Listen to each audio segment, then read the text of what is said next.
By the end of the 1992 season, Barry Bonds was widely considered to be the finest all-around player in the game. Bonds was just 28 years old, yet that year he would win his second MVP award, leading the National League in runs scored and the majors in walks, on-base percentage, and slugging, as well as swatting 34 home runs, batting .311, and winning his third consecutive Gold Glove award. No one was too surprised. Bonds came from excellent baseball stock, the son of San Francisco Giants star Bobby Bonds. When he was just 2 years old, little Barry reportedly hit a wiffle ball so hard that it broke a window. Barry was a great player in Little League, his father would remember. Every place he went, he's become the best player. When he was 5, he started accompanying Bobby to Candlestick Park, where he learned the game at the knees of his father and his godfather, the immortal Willie Mays. But Barry learned more than just baseball. He also learned how the game could grind people down and the price it extracted for greatness.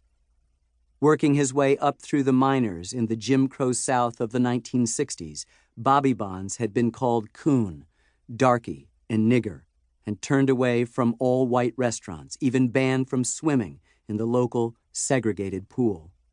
Lonely and humiliated, Bobby turned increasingly to a drinking habit he had inherited from his father.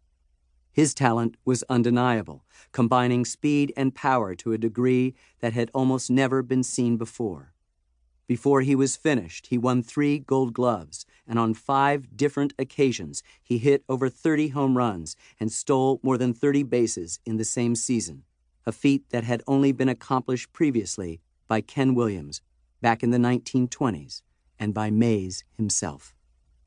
Yet Bobby's drinking and the controversies that sometimes resulted led him to being passed around to 7 teams in as many years and brought a premature end to his career.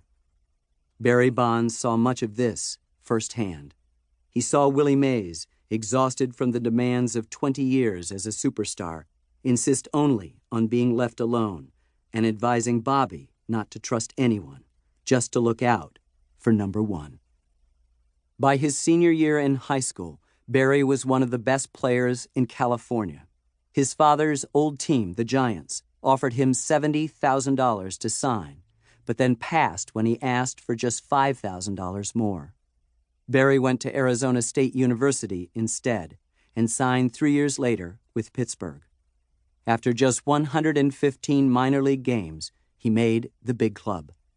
There, it soon became evident that he was an even greater star than his father had been, a 5-tool player able to hit for power and average, steal bases, throw, and field his position like few others.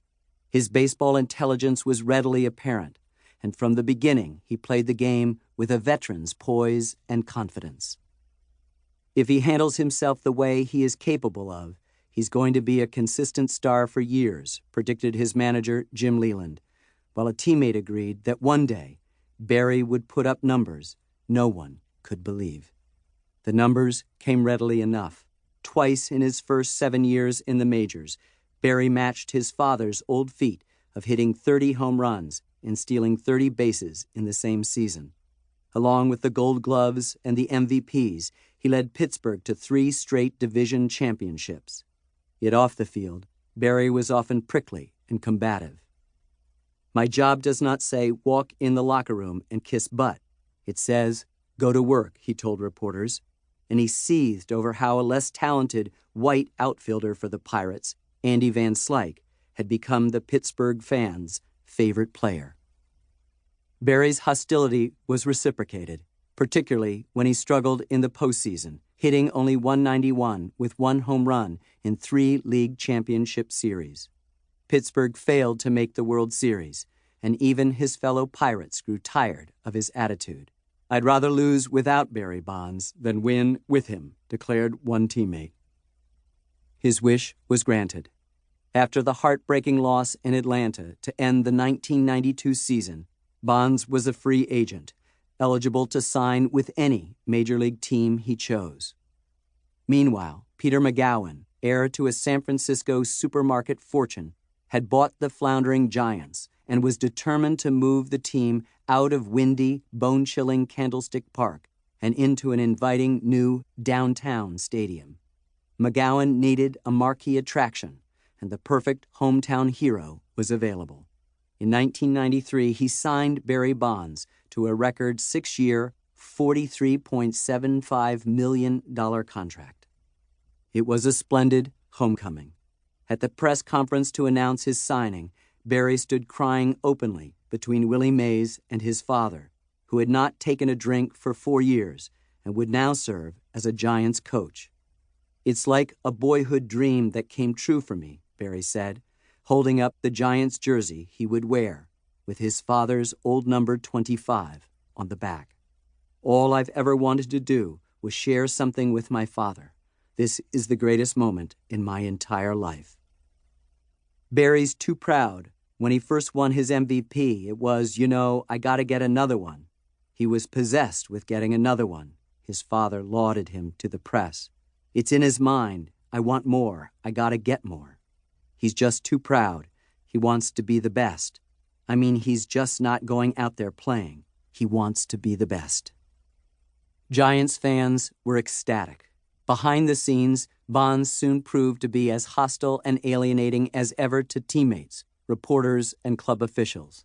But between the white lines, Barry earned a record-tying 3rd MVP award, hitting .336, winning another Gold Glove, topping the league in home runs, RBIs, slugging, and on-base percentage, and leading the Giants, who had finished next to last the year before, to within a game of the division title.